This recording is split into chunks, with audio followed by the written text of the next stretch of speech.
सन बानी रउआ लो एक बार फिर से हम भोजपुरी में इन क गेल बानी आप लोगों के रेलाई खिलाई दिखावे खातिर, सिंगर के उघार करे खातिर। आइए देखते हैं बैठन मजा आएगा। जैसे कि एगो गाना आइल बा चूहा राज के, आ पीछे से जियान कोइला, ये कोई रंडी खा रहा है कि आगे से जियान और पीछे से जवान। तो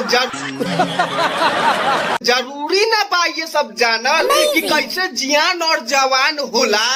नैहर के पोसल रहे शरीर, तो नैहर के पोसल ई सबका शरीरिया होखेला, समझ रहे हो? कौन बात बा भौजी? क्या बात कर रहे हैं? अरे ठोकर लागल होखे तो तू बताब।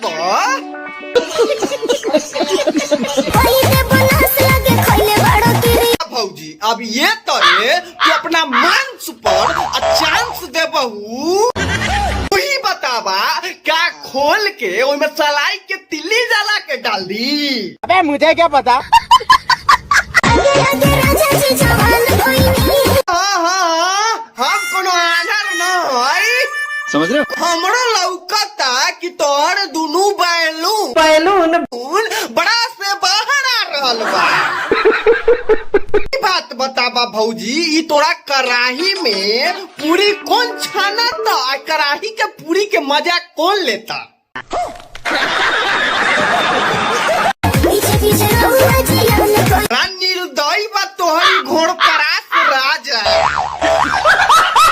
काम करा ओकरा के छोड़ा, तू हमरा लगे आ जा ताकि हमरा आराम मिली। रहा नहीं जाता। जैसे कि हमार जिंदगी ना अकेले अकेले लागता चैला के तरह सुखाता। मारो मुझे मारो। जबे मन करेला चाप देलो हो। जी तू कहतारू कि हम चपा देतानी तो हम मान लातानी। बात बतावा कि रात भर में कितना बेर हो जाला? अबे मतलब कि कितना बेर चापेला? तू समझा? हाँ नहीं तू समझा? बीते से कमर के नाप देलो हो। हम सब समझातानी, ज्यादा कोड बोर्ड में बतावे के जरूरत न बा।